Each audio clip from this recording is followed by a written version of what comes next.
পবিত্ৰ শবে বাৰাতৰ ৰাতি তিনিটা কাম কৰিলে হায়াত বৃদ্ধি হব, জীবনত বৰকত হব।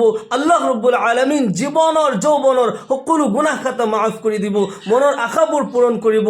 আপুনি যিয়েই দোয়া কৰে আল্লাহ তাআলাই লগে লগে কবুল কৰিব, কিয়নো এই ৰাতি আল্লাহ ৰব্বুল আলামিন বান্দাৰ কাৰণে অফাৰ দিয়ে, বান্দাক এলান কৰি থাকে কাৰ কি প্ৰয়োজন হৈছে, কাৰ কি অভাৱ হৈছে, মোৰ ওচৰত দোয়া কৰা, মই তোমাৰ দোয়া কবুল কৰিম, জীবনৰ যৌৱনৰ গুনাহবোৰ মাফ কৰি দিম, জীবনত ধন সম্পত্তি দান কৰিম, বিপদ আপদ বালা মুসিবতবোৰ দূৰ কৰি তোমাৰ জীৱন শান্তিৰে ভৰপূৰ কৰি দিম। মোৰ প্ৰিয় দিনী ভাই বন্ধুসকল, আমি কোনেও যাতে এই তিনিটা কাম মিছ নকৰোঁ, আমি সকলোৱে এই তিনিটা কাম কৰাৰ চেষ্টা কৰিম। 1 নম্বৰত দান খয়ৰাত কৰা। মসজিদ মাদ্ৰাছা, গৰীব দুখীয়া, বিকলংগ, অভাৱী নিচলা যিসকল মিসকিন, তেওঁলোকক আমি দান খয়ৰাত বেছি বেছিকৈ এই ৰাতি কৰিব লাগে। এনেইতো দান আমি সদায় কৰিব লাগে, দানৰ দ্বাৰা ধন সম্পত্তি বৃদ্ধি হয়, নকমে। বিশেষকৈ শবে বাৰাতৰ ৰাতি আমি সকলোৱে চেষ্টা কৰিম নিজৰ সামৰ্থ্য অনুযায়ী দান খয়ৰাত কৰাৰ। মান জা বিল হাসানাতি ফালাহু আশরু আমসালিহা। যিজনে এটা নেকি লৈ আহিলে, আল্লাহ রব্বুল আলামিনে কৈ আছে, যিজনে এটা নেকি কৰে তাক 10 গুণা তাৰ সওয়াব বঢ়াই দিয়া হ'ব, 10 গুণ বঢ়াই দিয়া হ'ব। আল্লাহু আকবার। যিসকল মা'জুৰ জয়ীফ হয়, গৰীব মিসকিন, ৰাস্তাৰ ভিখাৰী, তেওঁলোকক সেৱা শুশ্ৰূষা কৰিলে আল্লাহ ৰব্বুল আলামিন ৰাজি খুশি হৈ যায়। আল্লাহ রব্বুল আলামিনে কয়, হাদিসে কুদসিত আহিছে, ইবগুনি যুআফাকুম, মুঝে যুআফা মে ঢুঁढो, মুঝে কমজোরো মে তলাশ করো। যদি আল্লাহৰ ৰাজি খুশি আমি বিচাৰোঁ, তেতিয়াহ'লে গৰীব মিসকিন সকলক সেৱা শুশ্ৰূষা কৰিব লাগিব। বিকলংগ, ৰাস্তাৰ ভিখাৰী, পগলা, তেওঁলোকক যদি সেৱা শুশ্ৰূষা কৰোঁ, আল্লাহ ৰব্বুল আলামিন আমাৰ ওপৰত ৰাজি আৰু খুশি হৈ যাব। আল্লাহৰ পয়গম্বৰ হযৰত মুসা আলাইহিস সালাম এবাৰ আল্লাহ তাআলাক দাওয়াত দিছিল। আল্লাহু আকবাৰ। মুসা আলাইহিস সালাম কালিমুল্লাহ আছিল, আল্লাহৰ লগত কথোপকথন কৰে। এবাৰ আৰজ কৰিলে, আল্লাহ, মই আপোনাৰ দুৱাৰত সদায় আহোঁ, আপোনাৰ লগত কথা পাতো, কিন্তু মোৰ বহু দিনৰ পৰা মোৰ মনৰ খাহিশ, মোৰ ইচ্ছা যে এদিন আপোনাক মই দাওয়াত কৰি খুৱাও। আল্লাহ ৰব্বুল আলামিনে কয়, হে মুসা, তুমি নাজানা মই খানা পিনাৰ পৰা মুক্ত হয়? মুসা আলাইহিস সালাম কয়, ইয়া আল্লাহ, মইতো জানো, কিন্তু এইটো মোৰ মনৰ ইচ্ছা, আৰু তুমি বান্দাৰ ইচ্ছা পূৰণ কৰা, বান্দাৰ দোয়া কবুল কৰা, মনৰ ইচ্ছা পূৰণ কৰা, তেতিয়াহ'লে মুসাৰ ইচ্ছা তুমি পূৰণ কৰি দিয়া।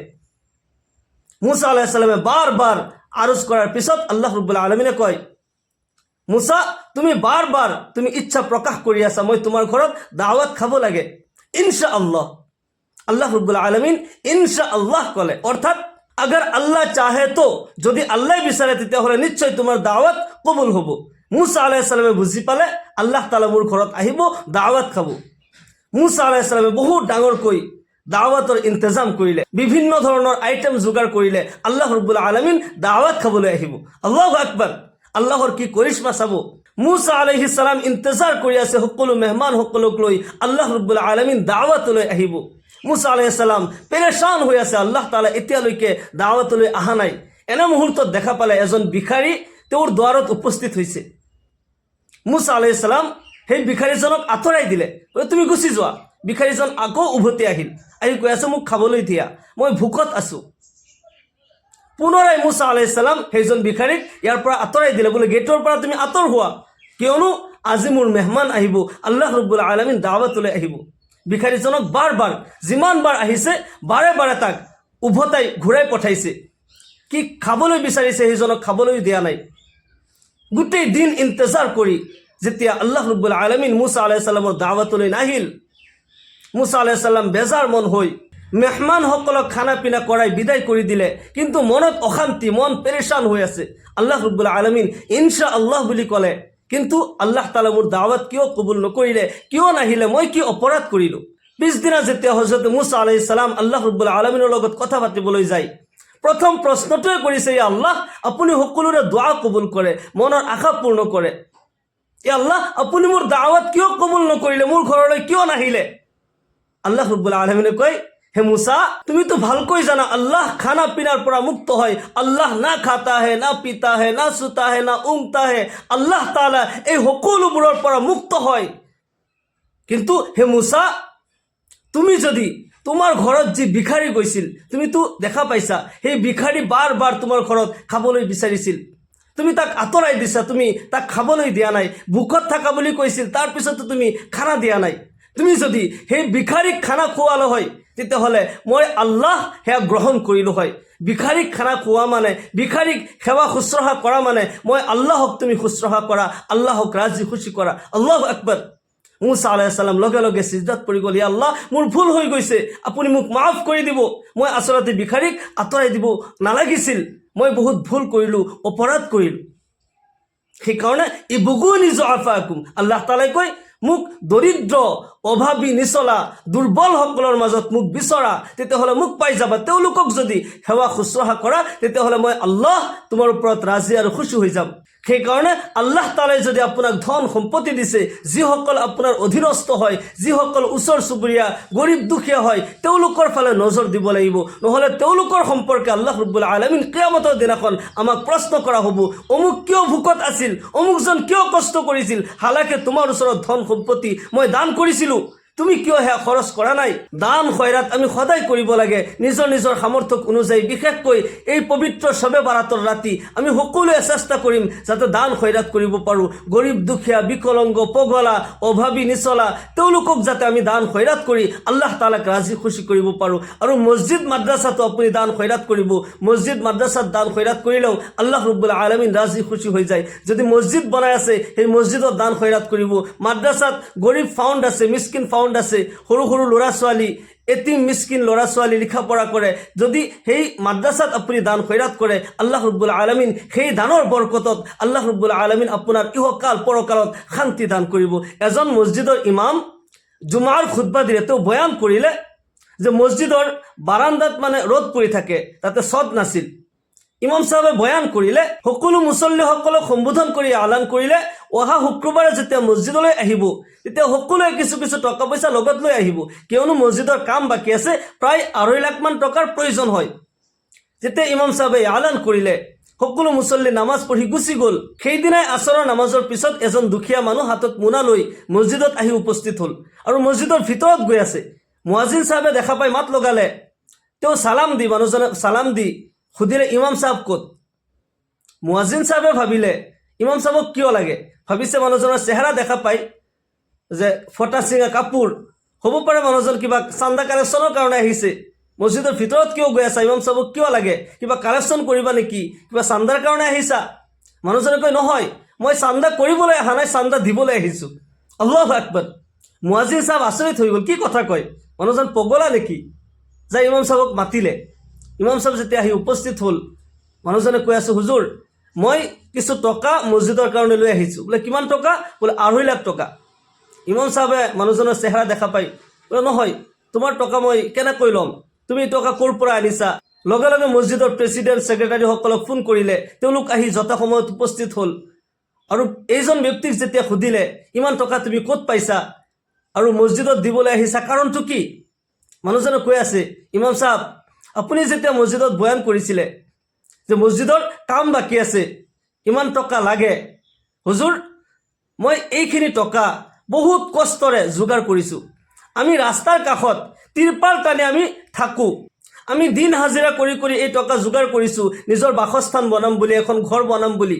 কিন্তু যেতিয়া মছজিদৰ পৰা গৈ মোৰ বিবিক এই কথাখিনি ক'লোঁ যে মছজিদত ইমাম চাহাবে বয়ান কৰিছে মছজিদৰ কাম বাকী আছে, ইমান টকাৰ প্ৰয়োজন হয়, আমি হ'লো দুখীয়া মানুহ, নহ'লেতো আমিও সহায় কৰিলোঁ হয়। মোৰ বিবিয়ে লগে লগে উত্তৰত ক'লে, আমি কষ্ট কৰি আছোঁতো, আমি ৰাস্তাৰ কাষত তিৰপাল টানি আমি আছোঁ, আমিতো কষ্ট কৰিয়ে আছোঁ, আৰু কিছুদিন সহ্য কৰোঁ, আৰু কিছুদিন লাগিলে বৰদাস্ত কৰোঁ, আৰু এই টকাখিনি আল্লাহৰ ঘৰ মছজিদত আমি দান কৰি দিওঁ।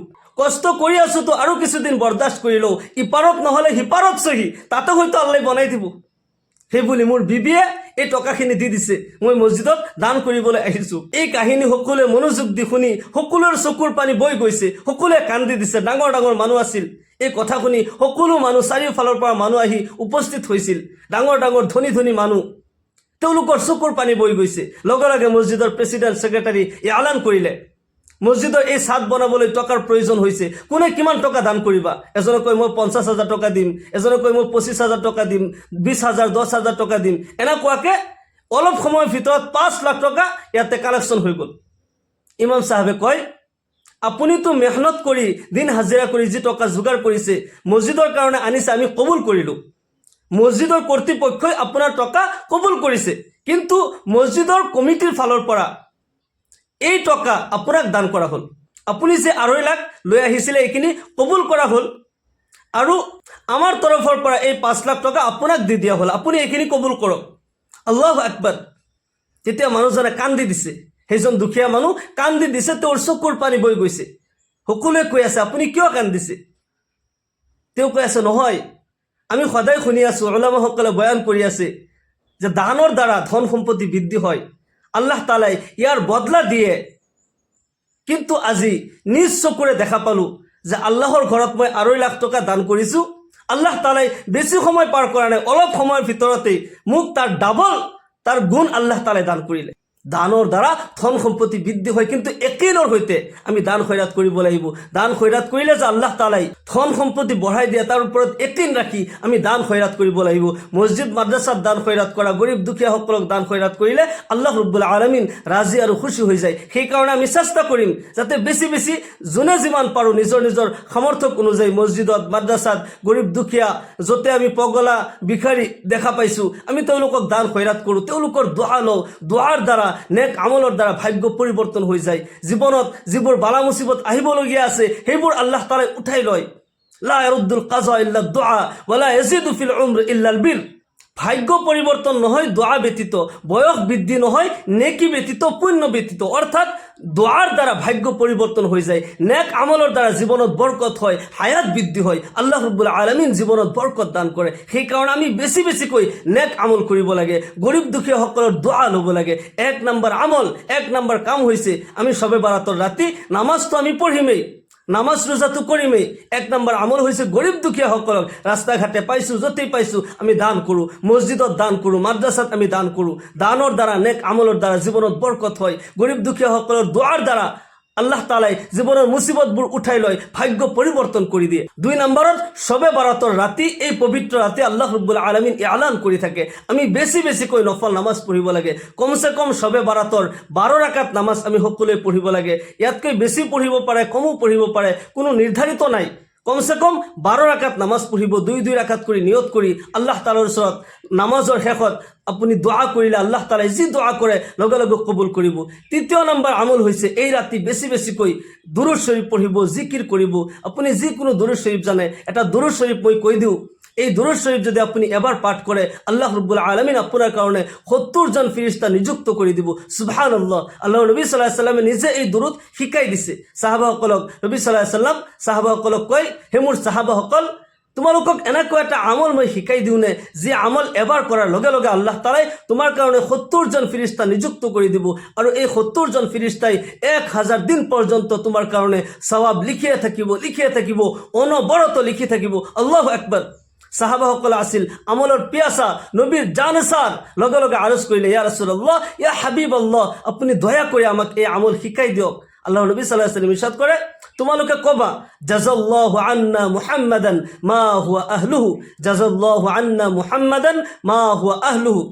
এই দুরূদ শরীফ এবার পাঠ করিলে 70 জন ফেরেশতা আল্লাহ নিযুক্ত করে দিব, আর এই 70 জন ফেরেশতাই 1000 দিন পর্যন্ত আপনার কারণে সওয়াব লিখে থাকিব। সুবহানাল্লাহ। সেই কারণে এই পবিত্র শবে বারাতর রাতে আমি যিমান পারো বেশি বেশি নফল ইবাদত করা। 1 নম্বরত দান খয়রাত করা, 2 নম্বরত নফল নামাজ যিমান বেশি পারো নফল নামাজ পড়া। গোটেই রাতিটো নফল নামাজ পড়িব।